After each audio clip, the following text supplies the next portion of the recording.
WhatsApp good people, আজকে আমি এখন সকাল 10টা বাজতেছে আর আজকে একটা স্পেশাল দিন। কজ ফার্স্ট টাইমের মতো ভার্সিটিতে যাব।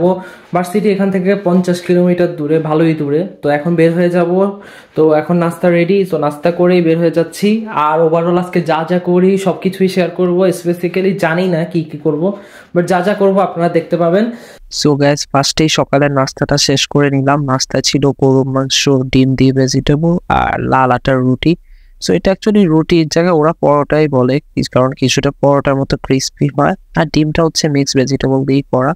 এখানের গরুর মাংস বাংলাদেশের মতোই টেস্ট, বাট একটা ডিফারেন্স হলো এখানে প্রাইস অনেক কম, তাই ইউজুয়ালি খাওয়া হয় এটা প্রায় সময়। খেতে কিন্তু খুবই মজা, আর রুটিটাও লাল আটার, তাই হেলদি। অ্যান্ড দেন আমরা গ্যারেজ থেকে গাড়িটা বের করে ভার্সিটির দিকে যাচ্ছি। ফার্স্টে গাড়িতে করে ট্রেন স্টেশন পর্যন্ত যাওয়া লাগবে, দেন বাকিটা ট্রেনে করে যেতে হবে। 2টা ট্রেন চেঞ্জ করতে হবে। এখানে অনেক দূর, আমার ভার্সিটিটা 52 কিলোমিটার দূরে, বাট যেতে বোর্ড লাগে না, কারণ একটু জার্নি। আর রাস্তাটা তো দেখতেই পাচ্ছেন কতটা ক্লিয়ার, সব কিছুই দেখতে অনেক সুন্দর লাগে, একদম সিনিক বিউটিটা জাস্ট অসাম।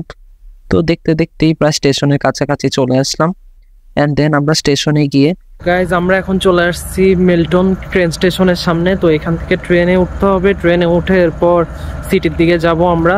সো এটা হচ্ছে মিল্টন স্টেশন। এখান থেকে ট্রেনের টিকিট কাটতে হয়, কেটে সাউদার্ন ক্রসের উদ্দেশ্যে যেতে হবে। সো এটা হচ্ছে একটা টানেল, আমাদের ট্রেনটা যে জাস্ট ওই পারে রয়েছে। সো ওইটার জন্য আমরা টানেলটা ক্রস করছি। টানেল ক্রস করে রাস্তায় ওই পারে গিয়ে ওই ট্রেনটাতে ক্যাচ করব। সো এখানে জাস্ট একটা মেট্রো টিকিট আছে, ওই টিকিটটা দিয়ে পুশ করলেই বাস আমাদের টিকিট হয়ে যাবে। এক এক দিন $10 করে পে করতে হবে। $10 পে করে যত জায়গায় যতবার ইচ্ছা যাওয়া যায়, সিটির ভিতর এবং বাইরে বিভিন্ন জায়গায়। সো ট্রেন চলে এসেছে, এখন আমরা ট্রেনে করে যাব। আর ট্রেনে করে যেতে অলমোস্ট সাউদার্ন ক্রসে 42 মিনিট লাগে মেলটন স্টেশন থেকে। সো আমরা এখন সাউদার্ন ক্রসের উদ্দেশ্যে যাওয়ার জন্য রেডি হচ্ছি। এই হচ্ছে আমার টিকিট জাস্ট পুশ করলাম আর এখন ট্রেনে উঠে গেলাম। ট্রেনটা প্রায় অলমোস্ট খালি, যেহেতু সকালবেলা ছিল, স্টুডেন্ট বাদে প্রায় কেউই ছিল না, একজন বাঙালি ভাইও ছিল।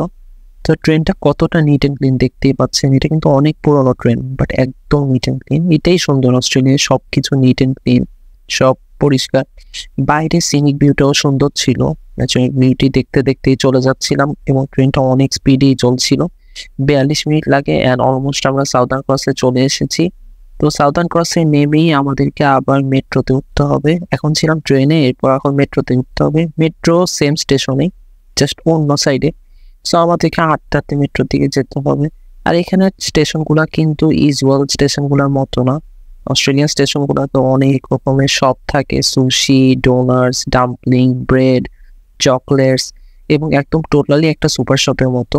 মানে আলাদা আলাদা করে বিভিন্ন ব্র্যান্ড তো রয়েছেই, সাথে আবার সুপার শপের মতো একদম ভেজিটেবল থেকে শুরু করে সব নিত্য প্রয়োজনীয় জিনিসই পাওয়া যায়।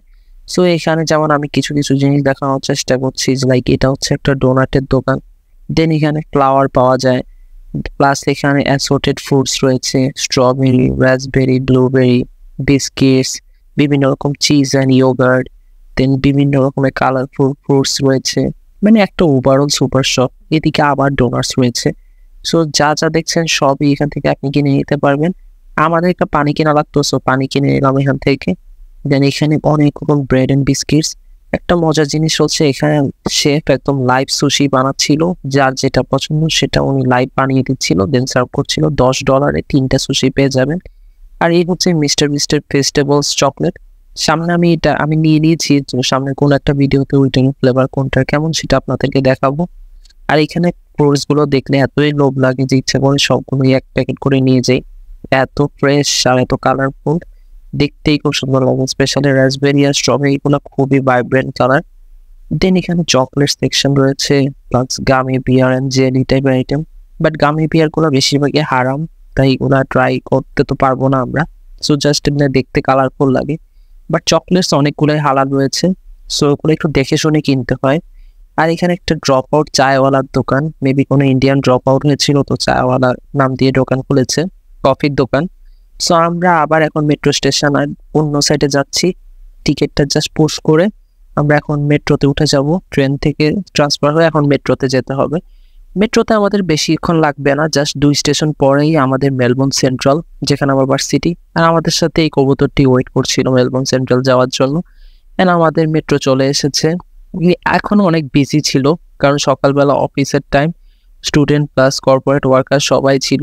সো আমরা ট্রেনে উঠে গেলাম মেট্রোতে, এবং এটাও দেখতেই পাচ্ছেন কতটা ক্লিন অ্যান্ড ক্লিয়ার। সো আমরা জাস্ট 7 থেকে 8 মিনিট পরেই আমাদের মেলবোর্ন সেন্ট্রালের স্টেশনে চলে আসলাম। এখন আমরা নেমে যাব। আমার আশপাশে আরও অনেক স্টুডেন্টস রয়েছে, সবাই ভার্সিটিতে যাচ্ছে। আর এখানেই হচ্ছে সব corporate buildings, office and school, universities. এখানে অ্যাকচুয়ালি কেউ থাকে না, সবাই ওই যে পড়ার জন্য অথবা জবের জন্যই আসে। সন্ধ্যা হলে একদম নিস্তব্ধ হয়ে যায়, বাট দিনের বেলায় এত ভাইব্রেন্ট একটা জায়গা, এত অ্যাক্টিভিটি, দেখলেই ভালো লাগে। আর এটা হচ্ছে মেলবোর্নে আমাদের RMIT ক্যাম্পাসের ফার্স্ট বিল্ডিং। টোটাল 85টা বিল্ডিং রয়েছে, অ্যান্ড এটা হচ্ছে সেন্ট্রাল লাইব্রেরি এরিয়া। অনেক কিছু আছে দেখানোর মতো। আজকে ওয়েদারটা সুন্দর, হাঁটতেও ভালো লাগছিল। অ্যান্ড আমরা ফার্স্টে RMIT কানেক্টে ঢুকে যাই, কারণ এখান থেকে আমাদের পাথওয়ে জেনে নিতে হবে কোথায় যেতে হবে। আর এটা হচ্ছে RMITর সবচেয়ে প্রাচীন বিল্ডিং, মানে যেখান থেকে এটার কার্যক্রম ফার্স্ট শুরু হয়। মানে RMIT একটা হিউজ, এটা বলতে গেলে একটা RMIT সিটি বলা যায়। অ্যান্ড ওই যে সামনে দেখতে পাচ্ছেন RMITর মেইন, যেটা এটা অ্যাকচুয়ালি বিজনেস ফ্যাকাল্টির বিল্ডিং, বাট দেখতে এটাই সবচেয়ে সুন্দর লাগে, ওই যে পাওয়ার রেঞ্জার SPDর বিল্ডিংগুলোর মতো। সো আমরা জাস্ট RMIT কানেক্টের বিল্ডিংটাতে ঢুকে গেলাম। ঢুকে আমার কিছু এনরোলমেন্টের কাজ ছিল, সেগুলো ফার্স্টে সারবো। সো এখানে জব অফারেরও একটা রুম রয়েছে, প্লাস মোটিভেশনাল বিভিন্ন লাইন লেখা আছে, like you are important, you are so powerful, এভাবে কোনো মোটিভেট করা হচ্ছিল। দাবা খেলার একটা জায়গা, যেখানে একটা গ্র্যান্ডমাদার তার নাতি সহ খেলছে দাবা। আর এদিকে অনেক ভলেন্টিয়াররা রয়েছে, যে কোনো কিছু জিজ্ঞেস করতে হলো ওদেরকে বললো, অনেক হেল্পফুল ওরা। একটু দাবার গুটি টুটি নিয়ে একটু ফটোশ্যুট করলাম। আর এই জায়গাটা হচ্ছে RMIT স্টোর। এখানে আমাদের RMITর যেসব ফেমাস ক্লাবগুলো রয়েছে প্লাস টিম রয়েছে, ওগুলোর বিভিন্ন ইউনিভার্সিটির জ্যাকেট, হুডি, ID কার্ডের বিভিন্ন জিনিস সেল করা হয়, প্লাস ফ্লাওয়ার রয়েছে। সো আমি এখানে ঢুকলাম, এই জায়গাটা তো অনেক কিছু রয়েছে। হুডিগুলো কিন্তু সুন্দর সুন্দর, ইউনিভার্সিটির জ্যাকেটও রয়েছে, এগুলোও সুন্দর। সো হয়তো সামনে একটা পছন্দ করে নিবো আর কি, ক্লাস যখন শুরু হবে। আজকে অ্যাকচুয়ালি এনরোলমেন্ট পারপাসেই এসেছিলাম। এটা হচ্ছে RMITর একটা ব্যান্ডের পোস্টার। সো এখানে অনেক কিছু অ্যাক্টিভিটি আছে, তা আমি একদিন দেখাবো আপনাদেরকে RMITর ভিতরের ইনসাইডের অনেক ডিটেলসে। এটা হচ্ছে ফ্যাসিলিটি রুম, সামনেই গেমিং রুম রয়েছে, প্লাস এক একজন এক একটা করছে। ওই যে আমার সামনে এখন গেমিং রুমের দরজা, জাস্ট ID কার্ডটা শো করলেই ভিতরে খুলে যায় দরজা। এরপর যে যখন ইচ্ছা গেম খেলতে পারে, অনেক রকম গেম রয়েছে। সামনে এখানে 2টা ইন্ডিয়ান বিলিয়ার্ড খেলছিল, ওই সাইডে একটা মেয়ে পিয়ানো বাজাচ্ছিল। অনেক রকম ব্যাপার রয়েছে এখানে। সকারের একটা জায়গা রয়েছে, বাইরে তো বাস্কেটবল কোর্ট আছেই। সো অনেক কিছু, স্টুডেন্টদের ফ্যাসিলিটির ওনারা কোনো কমতি রাখেনি। সো আমিও একটু গেমিং রুমটাতে দেখছিলাম, কজ এটা আমার কাছে ঢাকাতে থেকেই ইচ্ছা ছিল যে ফার্স্টে এসে এখানে ঢুকবো, কারণ আমারও গেমিং অনেক পছন্দ। এই যে এখানে স্টুডেন্টরা গেমিং করছে, ভ্যালোরেন্ট আমিও খেলতাম আগে, আমার কাজিনরা সহ, সেই একটা গেম। সো হয়তো ভার্সিটি শুরু হলে ব্রেক টাইমে আমারও খেলা হবে এখানে। সবাই অলমোস্ট ভ্যালোরেন্ট খেলছিল, কজ এটা একটা খেলার মতোই গেম, মানে জোস। সো এখানে সব স্টুডেন্টরা খেলে, আবার টুর্নামেন্ট হয় ইয়ারলি, সো ওগুলাতেও রেজিস্ট্রেশন করা যায়। সো এটা হচ্ছে RMIT লাইভ স্ট্রিম স্টুডিও।